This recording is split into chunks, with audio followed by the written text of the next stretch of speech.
5252181 dari Prodi Ilmu Komunikasi Fakultas Dakwah dan Komunikasi Universitas Sunan Ampel, Surabaya. Di sini saya akan menyampaikan opini saya mengenai makanan bergizi gratis menjadi solusi nyata atau hanya sekedar kebijakan populis tugas kewarganegaraan. Bayangkan, jutaan pelajar di Indonesia mendapatkan makanan bergizi gratis setiap hari. Terdengar ideal bukan? Tapi di balik kebijakan ini muncul pertanyaan besar. Apakah ini solusi jangka panjang untuk masa depan bangsa atau hanya strategi politik sesaat? Pada tahun 2025, pemerintah Indonesia meluncurkan program makanan bergizi gratis atau yang kita sebut dengan MBG sebagai salah satu kebijakan unggulan. Tujuannya jelas, meningkatkan gizi anak-anak, mendukung konsentrasi belajar, dan membangun kualitas sumber daya manusia. Namun, kebijakan ini menuai pro dan kontra. Sebagian masyarakat mendukung karena dianggap menyentuh kebutuhan dasar masyarakat. Di sisi lain, muncul kritik terkait besarnya anggaran, potensi pemborosan, hingga efektivitas pelaksanaan di lapangan. Dalam perspektif kewarganegaraan, program ini mencerminkan hak anak sebagai warga negara untuk mendapatkan kesejahteraan, khususnya dalam hal gizi dan pendidikan. Namun di sisi lain, negara juga memiliki kewajiban untuk mengelola anggaran secara adil dan tepat sasaran. Disinilah muncul dilema, apa anggaran besar untuk program ini sudah menjadi prioritas terbaik?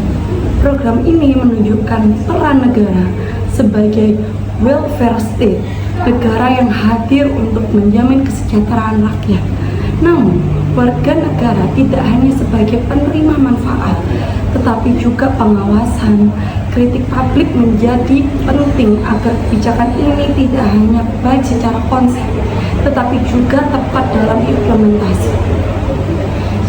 Jika dilihat dari ketahanan nasional, khususnya aspek sosial dan sumber daya manusia, program ini punya potensi besar.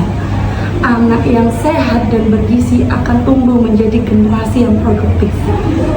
Namun, jika pelaksanaan ini tidak efektif, misalnya terjadi korupsi atau distribusi tidak merata, justru bisa melemahkan kepercayaan publik terhadap negara.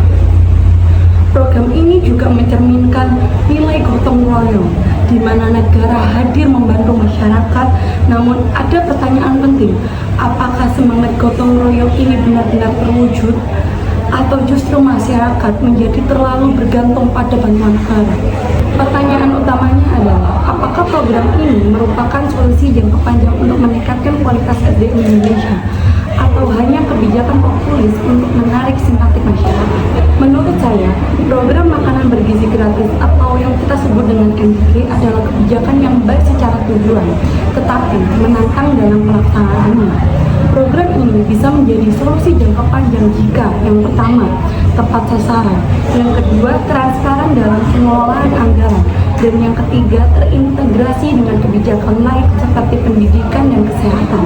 Namun, jika hanya dijadikan alat politik tanpa pengawasan yang kuat, program ini berisiko menjadi beban anggaran tanpa dampak signifikan. Agar program ini benar-benar efektif, ada beberapa hal yang perlu diperhatikan. Yang pertama yaitu transparansi anggaran dan pengawasan publik. Yang kedua, melibatkan masyarakat dan sekolah dalam pelaksanaan. Dan yang ketiga, evaluasi berkala berbasis data. Dan yang terakhir, sinergi dengan program kesehatan dan pendidikan lainnya.